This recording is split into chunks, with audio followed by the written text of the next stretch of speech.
The Mother Tongue, English and How It Got That Way by Bill Bryson, book review.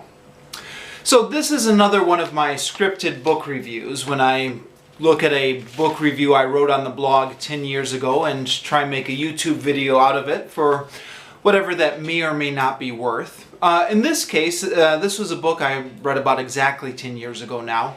I read this shortly before I started an applied linguistics program for graduate school. And at the time, I was trying to transition on my experience teaching English in Japan into a serious study, but didn't really have a firm background in linguistics. So this was one of the books I read sort of in preparation for the program to just try and get my mind into linguistics or to try and pick up some knowledge.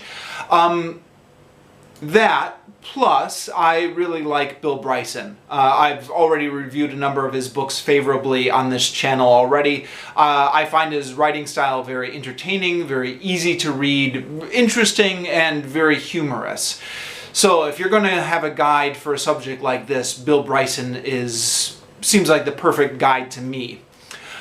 There is a concern, though, that this book would not be a very serious study, and my sister, who has a PhD in linguistics, when she saw I was reading that, she said, "Oh, that's just folk linguistics," by which I think she meant it was just, well, what does that mean? It's not a serious study, it's passing along some sort of urban legends or rumors instead of stuff that's based actually on the data. At the time I read this, I really knew very little, and so for the most part I just considered it very interesting, and if it was right, it was right. If it was wrong, I don't know. It might be interesting to reread this book now, 10 years later, that I actually have read some quasi-serious linguistics books and see if I was able to pick any more holes in it. At the time I read it, though, I didn't really I didn't really know.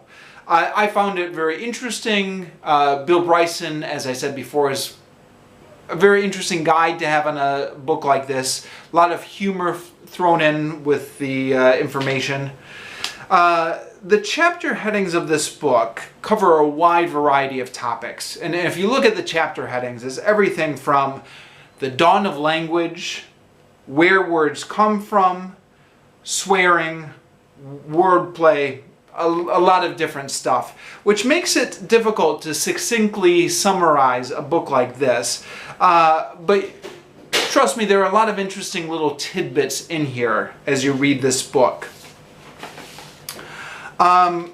Some of this was telling me stuff I had already figured out over the years. I had been in Japan for 8 years and had been teaching English and had discovered by myself, or from some of that classroom experience, a lot of the ways that English is not intuitive to speakers of other languages.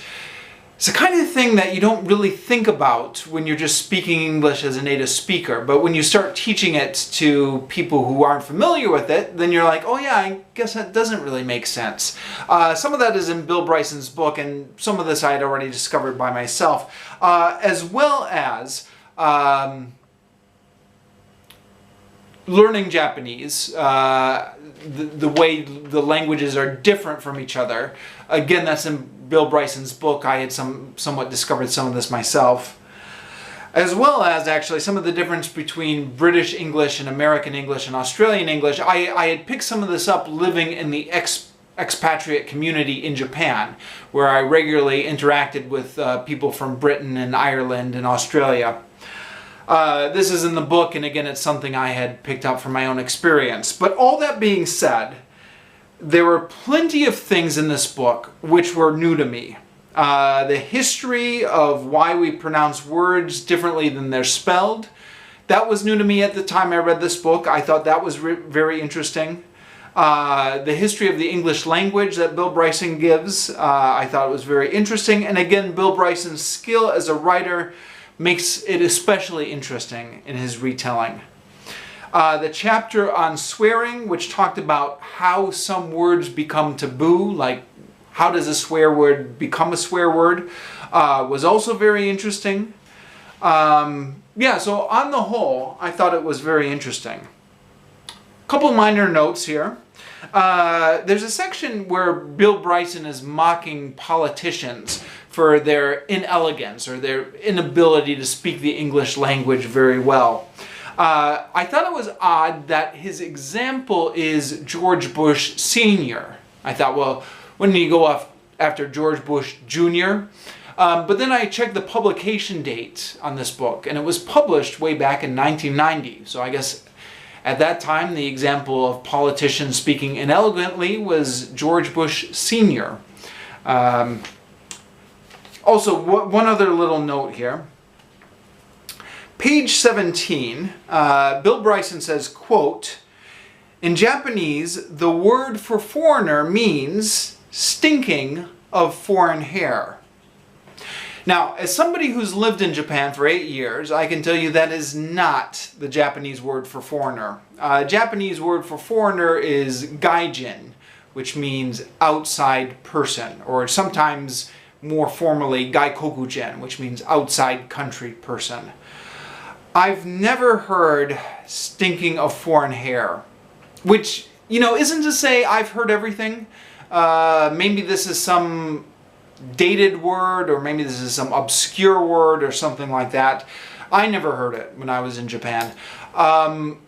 So, I don't know, maybe it's out there somewhere, but it's definitely not the word for foreigner. And again, Bill Bryson says, quote, "In Japanese, the word for foreigner means stinking of foreign hair."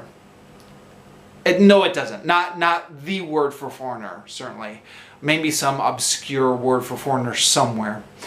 So, that's an error.